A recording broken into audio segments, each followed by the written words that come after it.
हमारे चैनल को सब्सक्राइब करें और बेल नोटिफिकेशन को जरूर दबाएं। ज्योतिष रतन केंद्र चैनल पर हमारे आप सभी प्रिय दर्शक गणों का बहुत बहुत हार्दिक स्वागत और अभिनंदन। मेरे प्रिय साथियों, आज हम आपको बताने जा रहे हैं सर्वार्थ सिद्धि योग किन कार्यों के लिए देखा जाता है। ये एक ऐसा शुभ मुहूर्त है कि जो कुछ शुभ कार्यों के लिए देखा जाता है और कुछ ऐसे शुभ कार्य जो कि सर्वार्थ सिद्धि योग में आराम से हम कर सकते हैं। और ये सर्वार्थ सिद्धि योग ऐसा भी होता है कि समटाइम्स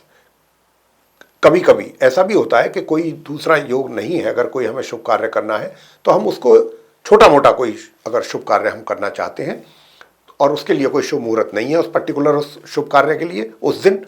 लेकिन उस दिन सर्वार्थ सिद्धि योग है तो हम इस सर्वार्थ सिद्धि योग में वह कार्य संपन्न कर सकते हैं। तो ये सर्वार्थ सिद्धि योग का सबसे बड़ा एक फायदा ये है। अब क्या है दूसरी बात कि सर्वार्थ सिद्धि योग में यूं तो कुछ महत्वपूर्ण कार्य भी किए जा सकते हैं, जैसे कि कोई व्यापारिक या राजकीय अनुबंध,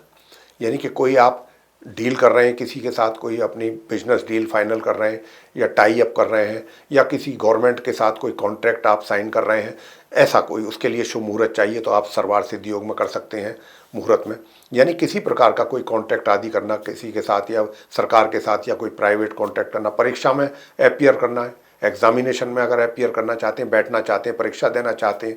नौकरी ज्वाइन करना चाहते हैं या चुनाव के लिए इलेक्शन वगैरह में कोई आप अपनी एप्लीकेशन सबमिट करना चाहते हैं, अपने आप को मतलब आवेदन करना चाहते हैं चुनाव लड़ने के लिए, अपने खरीदारी किसी प्रकार की कोई करना चाहते हैं घर से संबंधित, या कोई बिक्री करना चाहते हैं अपने घर से किसी भी चीज़ की, कोई भी ऐसा आपका सामान है जिसको आप सेल करना चाहते हैं, या फिर यात्रा करना चाहते हैं, मुकदमा किसी के ऊपर करना चाहते हैं, सवारी खरीदना चाहते हैं, कपड़े आदि खरीदना चाहते हैं, आभूषण ऑर्नामेंट्स वगैरह खरीदना चाहते हैं, उनकी खरीदारी आपको करनी है। अब मान लीजिए ऐसे ही जितने भी इन कार्यों के हमने नाम लिए हैं शुभ कार्यों के, इनके लिए मान लीजिए कोई पर्टिकुलर कार्य के लिए उस दिन कोई शुभ मुहूर्त या उसकी तारीख नहीं है, तो आप अगर सर्वार्थ सिद्धि योग निकल रहा है मुहूर्त उस दिन, तो आप उसमें ये कार्य सब कर सकते हैं। सर्वार्थ सिद्धि योग एक ऑल्टरनेटिव है शुभ मुहूर्त का और अच्छा माना जाता है इसको। तो प्रिय साथियों, इस प्रकार के आप जितने भी सभी कार्य हैं वो सर्वार्थ सिद्धि योग में पूरे कर सकते हैं। लेकिन इस बात का आपको बहुत विशेष रूप से ध्यान रखना होगा कि जब भी आप सर्वार्थ सिद्धि योग में कोई कार्य करने जा रहे हैं, अपने शुभ कार्य जिनके हमने नाम लिए उनमें से कोई भी एक कार्य, तो इस बात का अवश्य ध्यान रखें कि गुरु बृहस्पति या शुक्र या दोनों ग्रह